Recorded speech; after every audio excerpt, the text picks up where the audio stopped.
Hello everyone, আসসালামু আলাইকুম।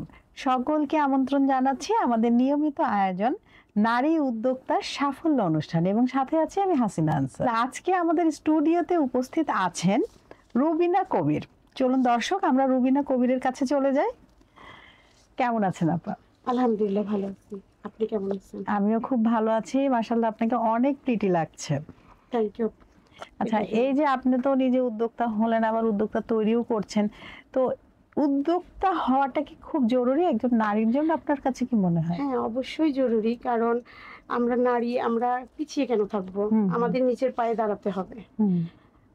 আমরা কেন বাবার কাছে বা স্বামীর কাছে কেন পড়ে থাকবো? আমাদের নিজের ইনকাম করে আমরা নিজেরা নিজেকে তৈরি করি, কেন অন্যের কাছে হাত পাতবো?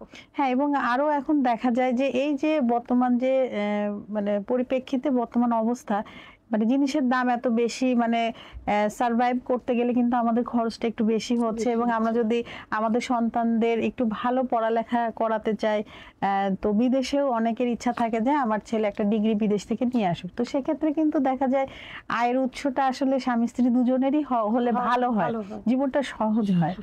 হ্যাঁ, তো এটা কি মনে করেন আপনি? এটা কি যুক্তিযুক্ত যে স্বামী স্ত্রী উভয়ই কাজ করবে? অবশ্যই। আপনার পরিবার থেকে কেমন এই ধরনের মানে সাপোর্ট করে কিনা? আপনার কোনো বাধা এসেছিল কিনা আপনার উদ্যোক্তা জীবনে? আমার না, ওরকম বাধা আসে নাই। আমার মা আমাকে সাপোর্ট করছে এবং আমার ছেলেমেয়েরাও আমাকে সাপোর্ট করছে, এখনো করতেছে। কালের সমাজের নিয়মিত আয়োজন নারী উদ্যোক্তার সাফল্য উপস্থাপনায় হাসিনা আনসার। দেখুন প্রতি রবি থেকে বুধবার বিকাল ৫টায়। চোখ রাখুন কালের সমাজের ফেসবুক ও ইউটিউবে।